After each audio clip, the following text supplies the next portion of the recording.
But we are going to celebrate a little bit of Jewish folklore this evening. Some Yiddish songs, some Israeli songs, some of my own compositions that celebrate the Jewish experience in America, along with the immigrant experience in America, as well as some of my Yinglish blues songs.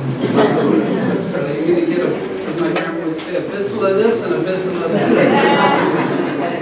And I'm going to start with the language that we so often speak, and the one I'm speaking right now. So I grew up in Milwaukee, Wisconsin. These days I'm about an hour north from there, in a little town called Sheboygan. It's a town that feels good to say. There was once a song called "Mention My Name in Sheboygan." They thought that Sheboygan was going to be the next Chicago, and it didn't quite pan out that way. But there's one tiny little shul there now, as remnants from when my great-grandfather first came to America 100 years ago. And why did he go to Sheboygan? Because there was 5 shoe factories there, and he was a master craftsman in the shoe industry. And so he wound up in Sheboygan. And so, of course, all these years later, I think, oh, it could have been somewhere warmer. But I grew up in Milwaukee, and it was a very culturally diverse city. And so it offered me a lot of opportunities to interact with a lot of different kinds of people over the course of my upbringing. And about a year ago, I was asked to play for an organization called Michael, which is an interfaith organization in Milwaukee that brings together rabbis and pastors, reverends, imams from all different faiths to work towards understanding, foster social justice, and just general good keep the lines of communication open. And when you go and you do these kinds of events, of course, they always want me to sing Jewish songs, and that might mean things in Hebrew, it might mean things in Yiddish, but that also might mean blowing in the wind or where have all the flowers gone, things like that. And I thought it was time for a new song, and so I composed this piece. It's called "There's Many Colors in the Rainbow," and I'm going to start you guys out with the heavy stuff tonight, because then it'll get lighter from there, okay, versus the other way. And, this is a piece that was in part composed due to what I saw going on in Charlottesville. And as an American Jewish man, if I had $1 for every time I heard the word Jew, boy, or kite, my 401k would have been vested a long time ago. And so the melting pot is a beautiful thing. And we all simultaneously put our hand to our heart and said, "I pledge allegiance to the flag of the United States of America." And as we did that, I looked around the room in that public school that I went to. And there were kids from all different walks of life. There were many colors in the rainbow. Many colors in the rainbow. I heard someone in Charlottesville marching and saying, "We won't be replaced by blacks and Jews." And I found that very interesting, because the next week I went to the VA to perform for the folks who were there who were living with chronic pain. And as I walked in the door to entertain, I looked behind me and I didn't see anyone, racing to get that job that I was about to do. About a week later, I went to do an artist in residency at a grade school.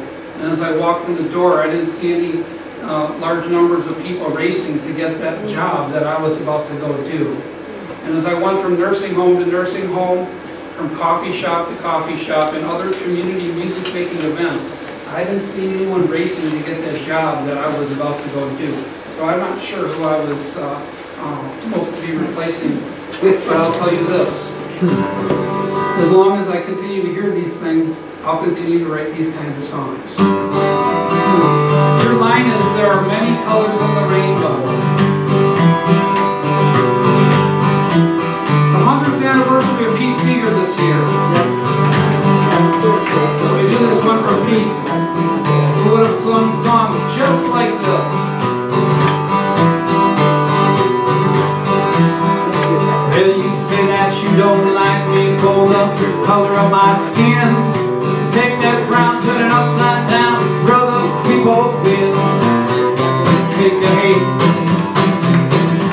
everything keep it inside. inside. Now here's your part. Well, there's many colors in the rainbow. Respect yours, you respect mine. Many colors in the rainbow. I'll respect yours, you respect mine. Noah built the ark. God gave him a rainbow sign. We don't learn to live together. Well, it might be worse next time.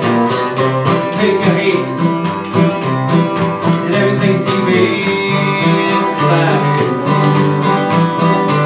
And there's many colors in the rainbow. I'll respect yours, you respect mine. Yeah. Kids all on the playground, kids all in the park. They all play together, Lord, it comes right from the heart. Take your hate and everything deep inside. And there's many colors in the rainbow. I respect yours, you respect mine.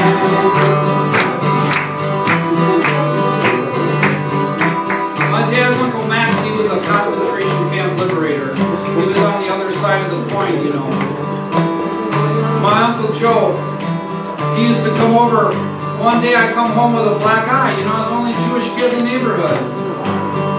And he started crying. I always thought my Uncle Joe was a big, you know, not quite a starker in the negative sense, but a starker in the best sense of the word. A tough guy, you know. I said, Uncle Joe, why are you crying? He goes, we didn't storm the beaches of Normandy for you to have to deal with this. I was just a kid, what can I say to that, you know? My dad said what didn't kill us would make us stronger. And he was right.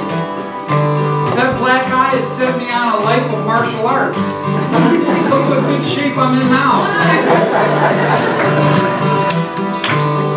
Oh, let me tell you one more thing now. There's boats all in the harbor, planes all in the air. Look around, my brother, we all got to share. Take a hate and everything deep inside. Come on, say it now. There's many colors in the rainbow. I respect yours, you respect mine. You all heard of bluegrass, right? I'm about to play what's called Jewgrass.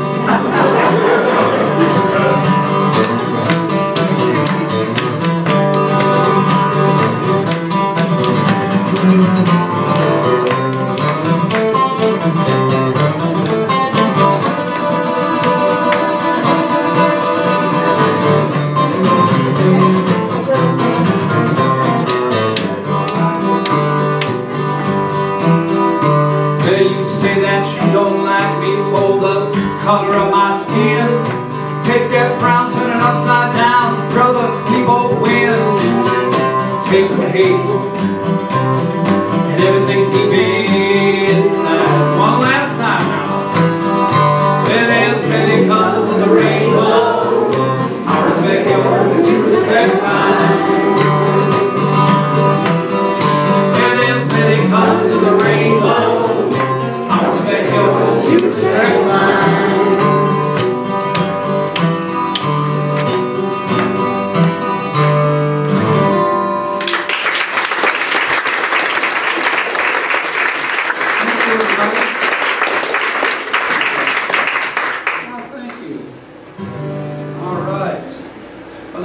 From an original tune here to an old familiar classic that just about everybody has heard a million times. And I say that facetiously, you know, because even though folks have heard this song a million times, it doesn't mean that they understand what the words were. Because a lot of folks, like myself, grew up with grandparents who spoke Yiddish when they didn't want you to know what they were saying.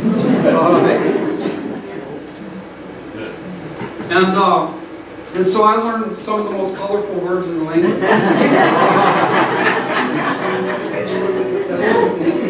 Sometimes these are the words that will paint my blues songs, where they're more appropriate. And so I'd like to share with you what we call a top 40 Yiddish song. But what you haven't heard When you go, oh yeah, I've heard that, I know that one, I can sing along even. Maybe you don't know what it means, and I'm going to translate it for you tonight. And that might be one part of it that's a bonus for you, but another part of it might be the story that's attached to it. And that's the story of why it's so important to keep old songs alive. You guys ready for this? All right, here we go.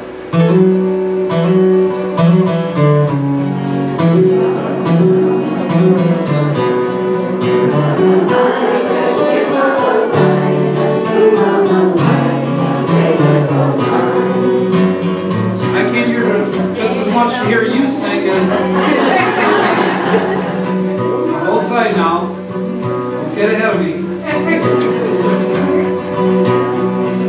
Let's first start out, remind ourselves what we're talking about here. This is a song that could have been right out of Fiddler on the Roof. Why? Because it's just like Matchmaker, Matchmaker, make me a match, find me a find, and catch me a catch. Let me tell you why. First verse, it starts out and it says, a young man is deep in thought, he's wondering who's going to be his wife for all of his life. That's old country poetry, you know. He's been set up. The matchmaker has been at hand. Now he's got shpilkas, you know this word? He's standing on pins and needles. And he's thinking in the little shtetl there that it's still not too late to run. Because I mean, who wants someone to pick for you? It's hard enough just to find the right partner when we get to decide ourselves. But this was part of what? Tradition. Yeah. So he's standing there and he's got shpilkas, and all of a sudden she comes walking down the country lane and she's got her long flowing brown curls, and he says, "Oi! Mein schöner Ponno, mein schöner Welt." Beautiful face in a beautiful world. And he forgets all about his worries because he's so enamored, she's just so gorgeous, you know. He forgets about all of his other concerns that are valid. Does she have a good sense of humor? Is she smart? Is she witty? Would she make a good mother? I like to cook. Does she like to cook? All these different things that are going through his mind. He forgets about them all because he's transfixed with her beauty. And then she steps up to him and he begins to recite this little riddle to her, you know. And he thinks he's going to stump her, but we'll have to listen to the song to find out because, you know, he says, "You foolish," he says, "Tell me, darling, what is it needs no rain to grow?" He thinks these kind of things are going to stump her, you know. And she says, "You foolish boy, didn't you know a stone does not need no rain to grow?" I don't want to give away the whole thing, so we're just going to sing it here.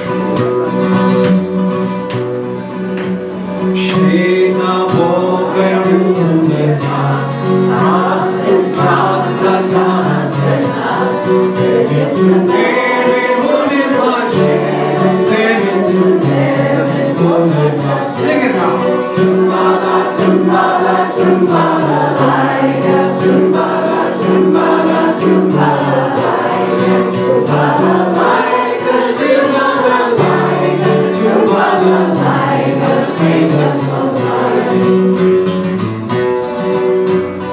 Little Caleb will my little friend, Pussy, boxing, boxing all day. Let's get brain and wood in Thailand. Let's get brain, fading all prayer. Come on. Tumbala, tumbala, tumbala, laika, tumbala, tumbala, tumbala, laika, tumbala.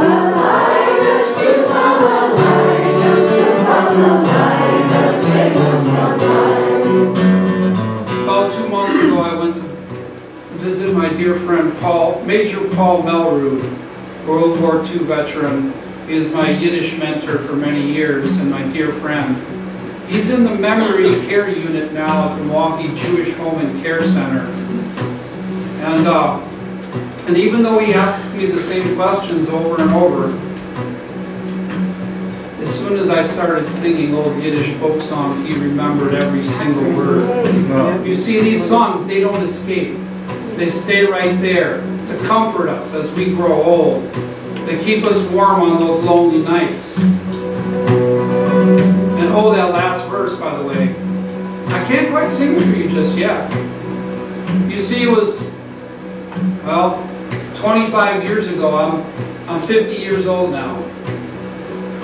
It was 25 years ago that I stood in that same place where Paul Melroot is now. It was my first time singing there at the Milwaukee Jewish Home and Care Center. And the call came in something like this. Hello, Lil Rev. This is Eileen at the Jewish Home and Care Center. We heard you know a lot of old songs. Wondering if you'd like to come and sing for the residents. And then she said the magic word. She said, "Oh, we'll pay you." My eyes got real big and I thought, "Oh, a gig!" It was $50 back then. That was a lot of money to me, you know, back then. Play for an hour. I figured a couple of Beatles songs. I'll throw in a little Merle Haggard. I'll take out my harmonica and I'll play Turkey in the Straw and get everyone's toes tapping. Maybe an Elvis Presley, You Ain't Nothing But a Hound Dog. And an hour will go by like nothing, and if I'm really lucky, nobody will holler out, "A bissel of Yiddish, a bissel of Yiddish." But I got almost to the end of that hour, and a little man in the front row, he stood up, and he said, "Lil Rev, you going to sing some Yiddish for us?" I said, "Well, you know, my grandparents spoke Yiddish, but they didn't want me to know what they were saying. I picked up a little bit here and there, and I said, well, let's hear it. We don't care. It doesn't have to be perfect. Come on. Roschen Kids mit Mandeln. We want to hear Roschen Kids mit Mandeln." And I knew that anarchy was about to ensue. If I didn't do something quick, I was going to be in big trouble. And sure enough, a little woman in the front row also stood up, and she was like, "Eufen Pippiche. Come on, we want to hear Eufen." Now I knew I was in big trouble. I had to act fast, so this was a song I remember my grandma singing all the time, so I started singing it just like I have done for you tonight. When in the third row, a woman named Ellen Hershenson jumped up out of her chair and snatched the microphone out from in front of me. Now I had never had that happen, so I did the only thing I could do. I stepped off to the side like this. I was a young, impressionable, sensitive Jewish artist. But I didn't know what was going on. She ran up there and grabbed the microphone. So I just stood there next to her, and she started to sing the last verse that I'm just about to sing to you now. And as she did, she started crying. And I couldn't tell why she was crying, and I wondered. But then I looked down in the front row, and just as many of you on this summer night are baring your arms to me, she looked down and she saw what I hadn't noticed earlier. Numbers on the arms of 3 people sitting in the front row. And I knew that this was her song, man. This was a song that meant more to her than I could ever possibly imagine. This was Jewish soul music. And as she sang and those tears ran down, I sat there wishing I was Harry Potter, that I could wave a magic wand and undo what human beings have done to one another, but I couldn't do that, you know, I didn't have no magic. And I thought, well, Lil Rev, what could you do? Well, I guess I could go about learning more of these Yiddish folk songs, because that I could do, and obviously they mattered. And it was that day that Ellen gave me the gift. She gave me the voice of my people. Now they share both their Gustav and a string, boxing,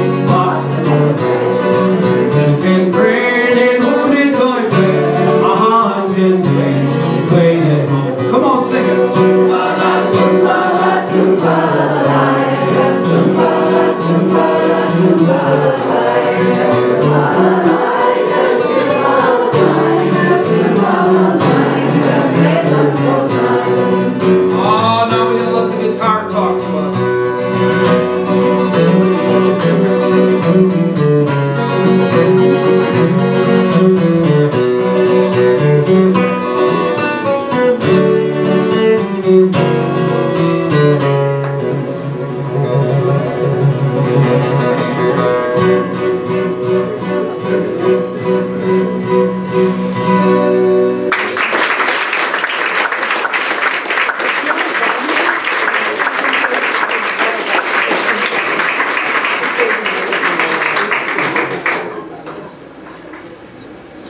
That's all the songs I know how to play. All right, now, I'm going to play a little mouth harp for you guys now. But in order to do this, you'll need to see my hat hair tonight. Okay, do you like it? Yes. All right. You know, I'll never forget at that very same place, the Jewish Home and Care Center, all those years ago, there was a little lady in the back of the room. They never think you hear them. She said, I wonder if he has hair on his head. And the little lady sitting next to her, I didn't know either of them, and I know most of those folks in the Jewish community in Milwaukee. And the little lady sitting next to her said, I wonder if he's married.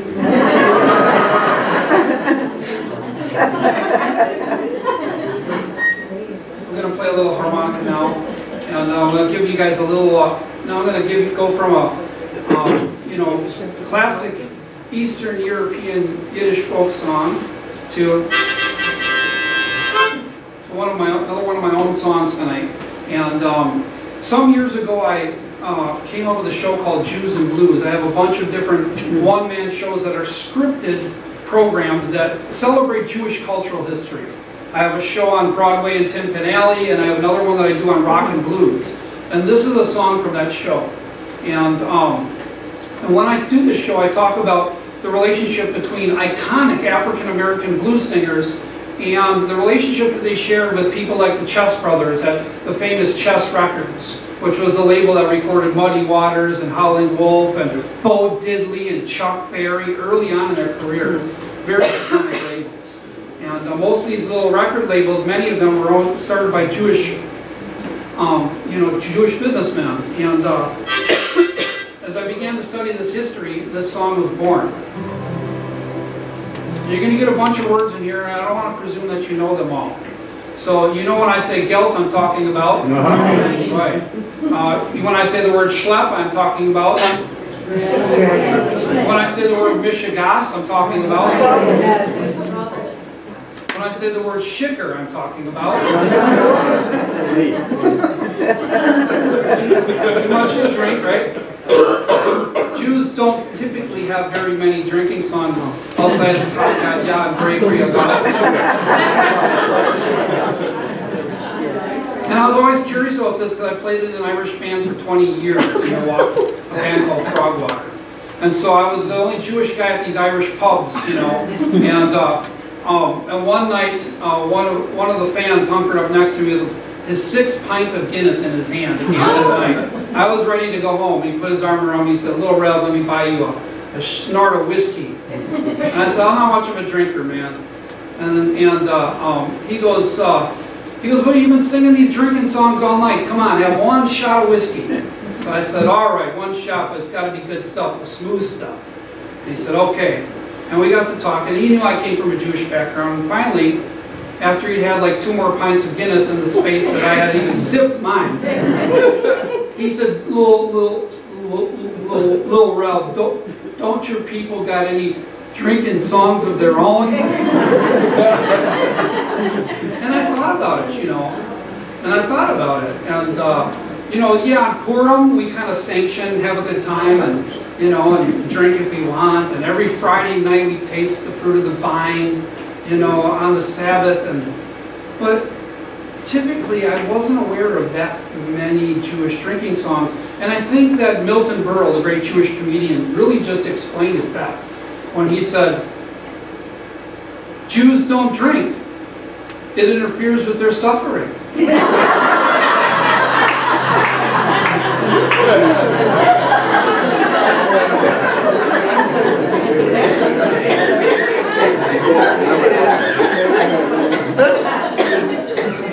All right. I think we're almost ready for this song now.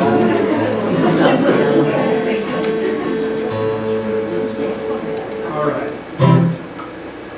So this is called She Sure Got Shicker.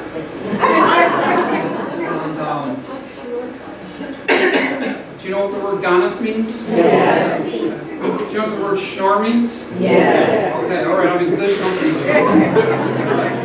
You're going to hear all these Yiddish words in this song, and I don't want it to just go over your head now. Okay?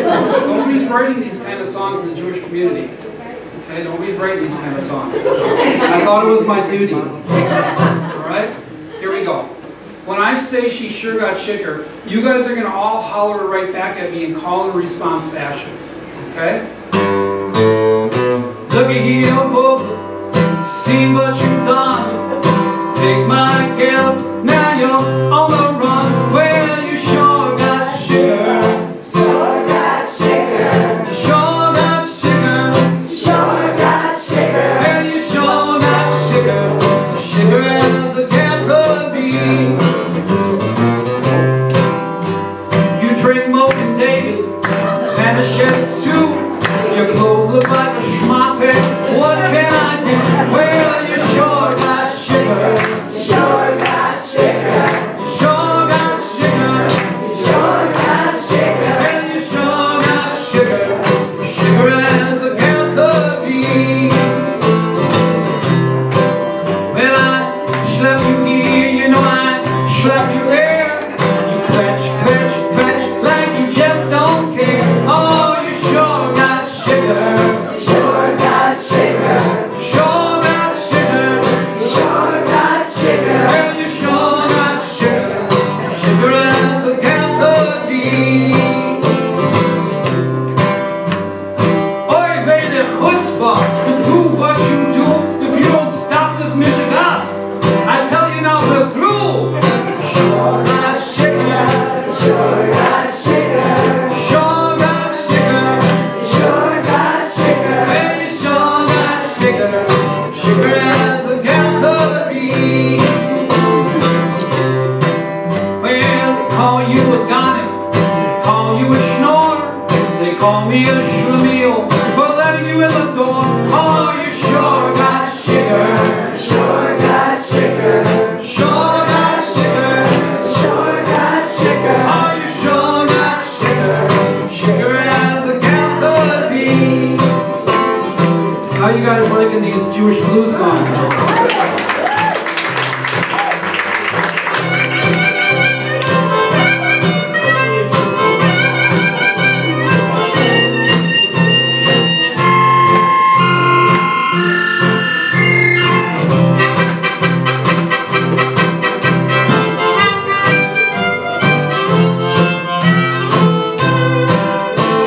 Oh, do it again now.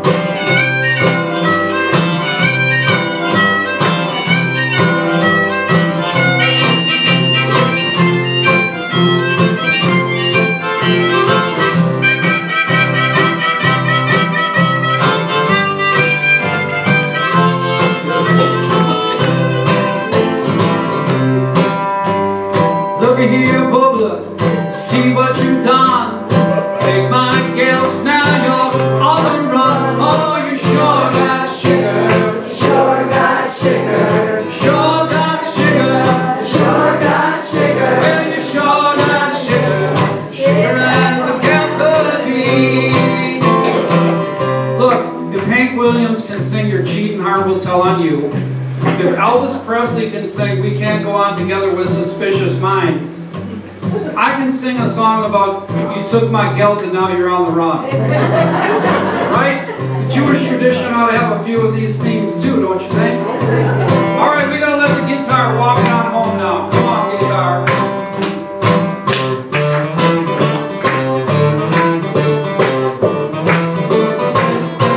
Walk it now.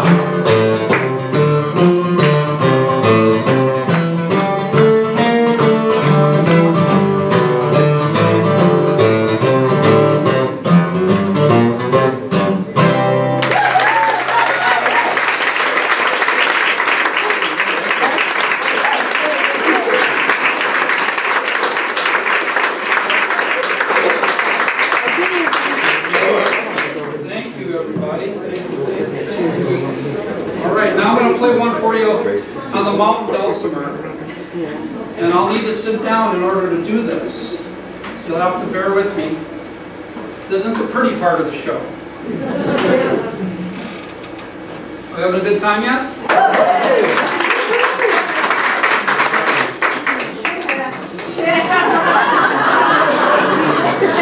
I see you. You guys had a little toast before you showed up tonight. All right. We'll play one tune. All this work for one tune on the dulcimer here. And Before I do, I just want you all to be able to see this before I sit down. Because you'll hear it, but you might not see it. And, this is a mountain dulcimer, and typically it's played on the lap. Dulcimer really came to America by way of German immigrants who brought the zither over here, and it kind of evolved in the Appalachian region over the years. And so I'm going to play what I think this instrument was made for, a Yiddish folk song. And the mountain dulcimer is tuned D-A-D. There are a lot of other tunings that you can use. That's the most common. But it has this real modal type of sound for all of you folks who are kind of musically oriented. And because it has that modal sound, and a lot of Jewish music is minor in nature, it just seems like a natural when you play this instrument that this music kind of lives and breathes on this instrument. And maybe this is where all Yiddish music actually came from, you know. It's very possible that, that all this Yiddish music started out on the mountain dulcimer and we just didn't know it. So I'm going to play you one tune here. And I don't know what you guys have for dinner tonight, but I'd be willing to bet some of you had some carbs, and others are watching their carbs. Okay? But for those who appreciate that there was a time in our story when sometimes food wasn't as aplenty as it is today. And look, I've never really had to want for, you know, for much. I went hungry in college, but it was self-imposed. I lived on ramen noodles because, you know, I tried to save my money for other things that I thought were more important back in those days. And so I'm going to play this song for you that my grandmother, Ida Robinson, used to sing. And I think you'll like it. I hope you'll like it.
Now, if you want to sing along with me, this is going to be your part.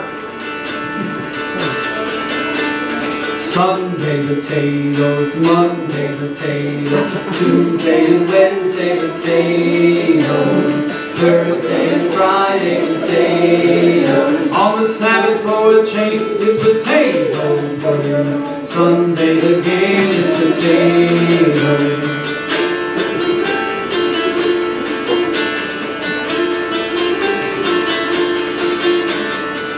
For a while there, Milwaukee had one of the largest Yiddish clubs in the United States, of all places. Over there at Temple Shalom. For a while there I was going to sing for them, and it would be sometimes 100, 125 people over there, all celebrating Yiddish. But the Milwaukee Yiddish Club is no more. All of the folks who really loved and appreciated and kept it going have done what? Well, to use hobo terminology, they caught the westbound. And we'll all catch the westbound at some point along the way. But I can still hear my grandmother singing this song, you know. I never thought it was particularly a pretty song, but when I was a kid, I used to think it was kind of humorous. Potatoes every day. And of course, we all love latkes. And we all love those French fries from McDonald's when we were kids. But then we grew older and we discovered Crestor and Lipitor. We started watching our carbs. Heute mit Pulle, Fleisch mit Pulle, Hermes und Wäsche da Pulle, aber Pulle da Pulle, Engel da Name da Pulle, Pulle, Sunte und Weite da Pulle, Sunte und Weite da Pulle, aber Pulle, Wille Pulle, aber Pulle da Pulle. On the show is nothing shown, on board there's Kubele, Zunte und Weite auf Bude, Zunte und Weite auf Bude. Y'all ready to help me one more time in English? Sunday potato. Sunday potatoes, Monday potatoes, Tuesday and Wednesday potatoes, Thursday and Friday potatoes. On the Sabbath for a change, potatoes pudding. Sunday again it's potatoes. Sunday again it's potatoes. Sunday again it's potatoes. A little bit later in the program, my daughter will come up and sing a song with me. She leads the motzi like nobody you've ever heard. And it's important that we make that blessing. Not just because it's a part of our tradition, but I want my daughter to know that, you know, how grateful she should be. That every time we sit down and there is a meal, someone took the time to prepare it, someone took the time to grow that food. There's a long line in that chain, you know, and it goes all the way on up to the high heavens where we say thanks. But I want to be grateful, man, because that food wasn't always there. We had to be creative. And if you listen to this song, it was about reinventing potatoes each day of the week into a different dish. If it was all you had, why? It doesn't mean you couldn't be creative with it.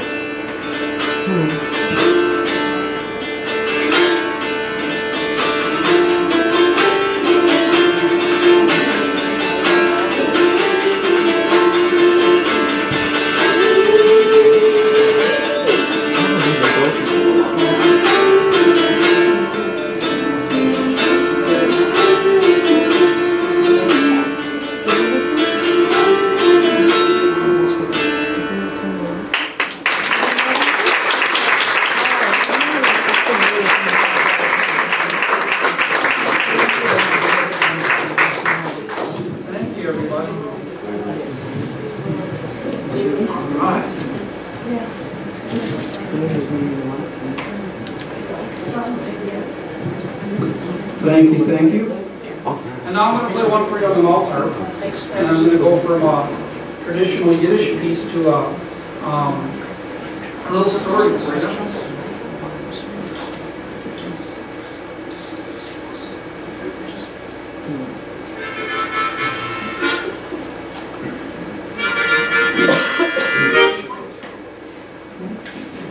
My grandfather Reuben was an Orthodox Jew, and when I grew up as a little boy, it was his, you know, it was really his guidance in our family and his presence in our family that really had a strong effect on my own sense of Judaism and just pride in my heritage and my people and just all of it, you know. And he was the head patriarch, and he was a very simple man. He walked to work. He had a little shoe shop that he ran on the northwest side of Milwaukee, and I still remember sitting in his shoe shop and watching him cut leather and mix dyes and glue soles and all the old world craftsmanship. And when he tried to retire, the big shoe companies in Milwaukee wouldn't let him. They kept calling him anytime they had a problem, couldn't figure something out.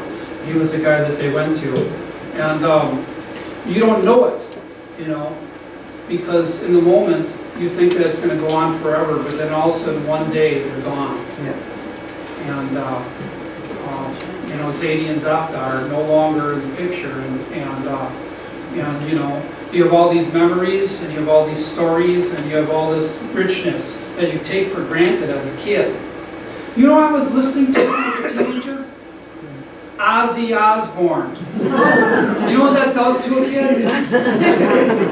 I thought I wanted to be Ozzy Osbourne for a little while. And then I heard Woody Guthrie, and I thought, that's a little more reasonable. But I relish all those nights sitting out on his porch on the northwest side of Milwaukee, those summer nights just like tonight. Grandma would have baked something, some mondo bread, and we would be listening to the Brewers play on the radio, and then every once in a while we'd just schmooze for a little while. And he was a real practical joker, the kind of joker and storyteller that a grandpa ought to be. And one night, we were just sitting there, and he leaned over to me and he goes, "Shah." And I said, "What?" He said, "Shah." And usually when he would say "Shah," he meant be quiet, you know.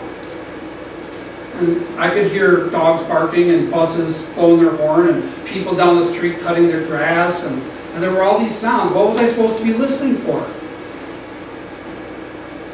I said, "Listen, there's a Jewish conductor driving the train." And I thought, what the heck is he talking about? I'm not kidding you, there's a Jewish conductor driving the train. Because you could hear the train coming into the Menominee Valley. And at that point in time, you know, there was industry there. Now there's a soccer field and a gambling casino. You know, but in those days, there was a lot of industry, and you could hear the train coming from miles away. And I said, "Grandpa, how do you know it's a Jewish conductor driving the train?" And then he got real serious. "Because there's a Jewish everything. Wherever you go, there's somebody Jewish. You just don't always know it." I said, "But Grandpa, there's no such thing as a Jewish railroad conductor." He said, "Boy, there's Jewish everything, I'm telling you." I said, "Well, how do you know if there's a Jewish conductor driving the train tonight?" He said, "Listen, you hear the way he blows the whistle?" And I said, "Yeah, but it doesn't sound distinctly Jewish to me. It sounds like old Milwaukee."